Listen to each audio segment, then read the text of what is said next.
बसिन साहब good morning, स्वागत है आप। पहले तो सर बताएं थोड़ा आज कल और आज में जो उतार चढ़ाव हुआ है, थोड़ा लोगों का कॉन्फिडेंस हिला हुआ है, बाजार पे क्या व्यू है, पहले तो ये बताएं sir. Good morning Anil ji. तो देखिए, यह तो एक्सपेक्टेड लाइन पे करेक्शन थी, बट ये हमने ओवर रिएक्ट करते हैं because of the US cues and globally, और यूएस हैज बीन, लेकिन हमारे यहाँ रिजल्ट देखिए ना, मैंने तो इससे अच्छे रिजल्ट नहीं देखे। बजाज फाइनेंस हो गया, आपका एचडीएफसी बैंक हो गया, और आगे भी रिजल्ट मिड कैप्स के तो बहुत ही शानदार आने वाले हैं। तो मुझे कोई दो राय नहीं। आज सरकार ने, आज गवर्नमेंट की आज न्यूज़पेपर पढ़ी है तो कैपिटल टैक्स के पर रिलीफ ऑन बॉन्ड्स, और मुझे लगता है अगर डार्क हॉर्स हुआ तो लॉन्ग टर्म भी चले जाएगा। Budget should be an outstanding budget, और इस कारण से ये जो वीकनेस है लेने वाली है। आप देखिए रहे, रिलायंस ने प्रीपे कर दिया डेट, तो banks are in a very very sweet spot, और इंफ्रास्ट्रक्चर में spending is extremely good.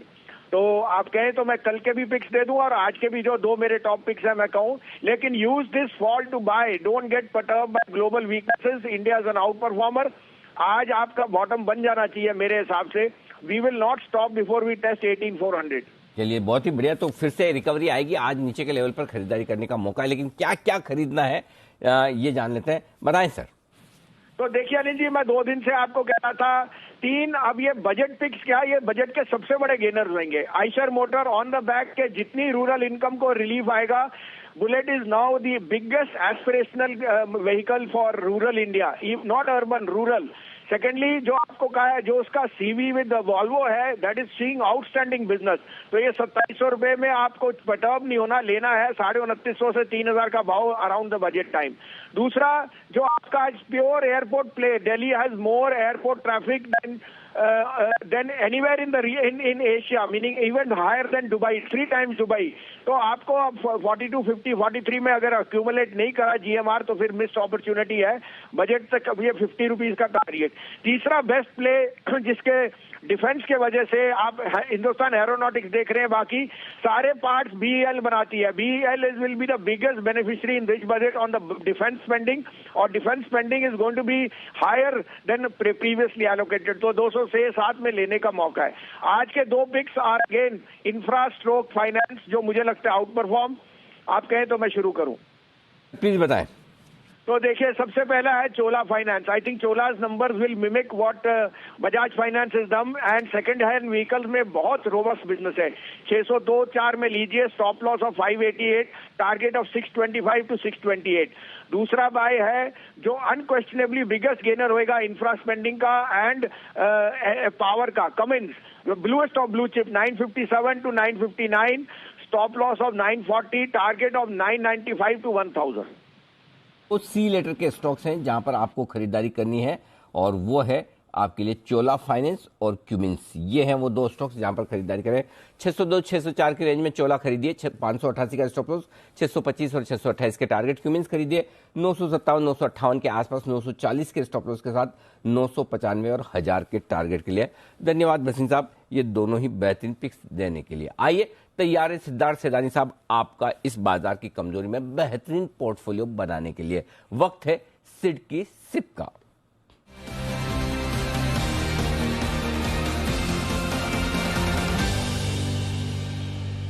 Siddharth जी, आपको ऐसा नहीं लग रहा कि इस बार आपने सिड की सिप थोड़ा जरा जल्दी दे दी,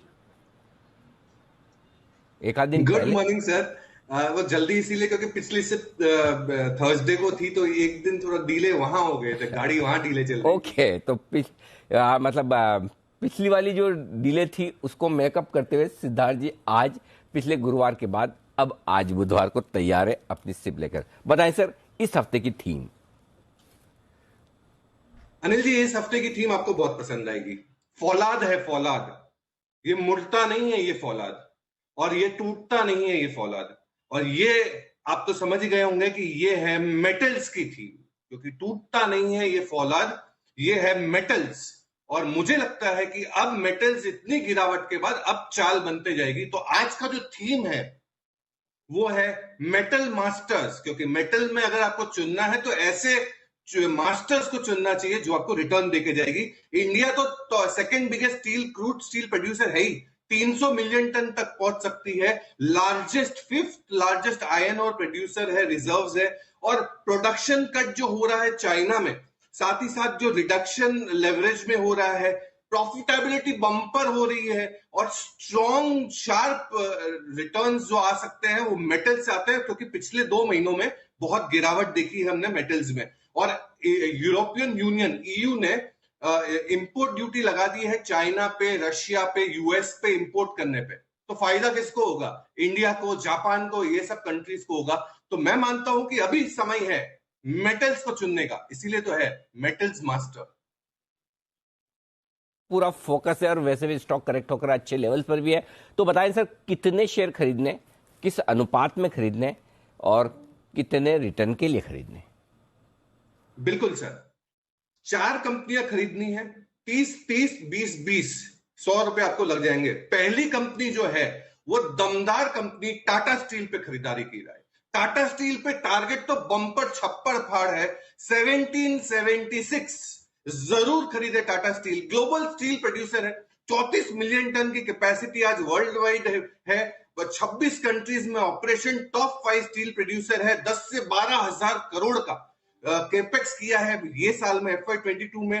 ओवरऑल पर्सपेक्टिव से डोमेस्टिक भारत की जो स्टील प्रोडक्शन है वो डबल होने की योजना है 2030 तक, 40 मिलियन टन तक। तो और 2 बिलियन डेट का रिडक्शन है। टाटा स्टील पहली कंपनी 30 रुपए लगाए। दूसरी कंपनी जो आपको लगाना है वो है Hindalco. Hindalco world largest aluminium rolling और रिसाइकलिंग कंपनी है, वर्ल्ड की लार्जेस्ट, और मेजर कॉपर प्लेयर है, 10 देशों में काम करती है, बहुत ही दमदार कंपनी है और ये डीलेवरेजिंग कर रही है, सॉलिड ऑपरेशन, वैल्यूएशन वाइज दमदार है हिंडाल्को, जरूर खरीदे। और single largest location copper smelter है हिंडाल्को का। टारगेट होगा 578 का, 30 रुपए फिर से लगाया इस पे। तीसरी कंपनी होगी जेएसडब्ल्यू स्टील, जेएसडब्ल्यू जिसका टारगेट होगा 757, 20% लगाने हैं, 20 रुपए 100 रुपए में से। लीडिंग स्टील प्रोड्यूसर, और इसने स्ट्रैटेजिक कोलैबोरेशन जो किया है जापानीज कंपनी जिसका नाम है जेएफई स्टील, इसके लिए जेएसडब्ल्यू स्टील दमदार हो सकता है। पिछले 10 सालों में 10 टॉप स्टील प्रोड्यूसर के सूची में इसका नाम आता है बाय वर्ल्ड स्टील डायनेमिक्स के तरफ से, टॉप 10 में। और स्ट्रॉन्ग प्रॉफिटेबिलिटी है जेएसडब्ल्यू स्टील की। और चौथी कंपनी में स्टील नहीं, स्टील से जुड़ी हुई, मेटल से जुड़ी हुई कंपनी लाया हूं जो बनाती है इलेक्ट्रोड, जो कंपनी है ग्राफाइट इंडिया, जिसका टारगेट होगा 652, 652, बचे हुए 20 रुपए लगा दीजिए। ग्राफाइट में स्ट्रॉन्ग यूटिलाइजेशन है, प्रॉफिटेबिलिटी बहुत जोरदार बढ़ रही है, चाइना का प्रोडक्शन कट हो रहा है, तो इलेक्ट्रोड्स के जो इंपोर्ट है यूएस द्वारा बहुत दमदार हो रहे हैं, जिसका बहुत बड़ा फायदा ग्राफाइट को होगा। इसका एक रॉ मटेरियल होता है जिसको कहते हैं नीडल को, इसके दाम बहुत बढ़ रहे थे कुछ महीनों पहले, अब स्टेबल है, तो जिसका फायदा इसकी प्रॉफिटेबिलिटी में आएगा। ग्राफाइट जिसका टारगेट होगा 652, फौलाद को खरीदे यानी मेटल को, और मेटल के मास्टर्स ये 4 है। तब थीम बहुत ही तगड़ी लाए। और 3 तो ऐसा मुझे सिद्धार्थ जी याद नहीं आता कि पिछली बार कब आपकी थीम में 3 निफ्टी स्टॉक एक साथ आए हो, राइट? बिल्कुल सर। हाँ, तो दिग्गजों पर भरोसा है। वैसे भी दिग्गजों में करेक्शन इतना हो गया कि वो वैल्यूएशन अब आपके मिड कैप के लायक हो गए। तो 3 ये और एक चौथा ग्रेफाइट।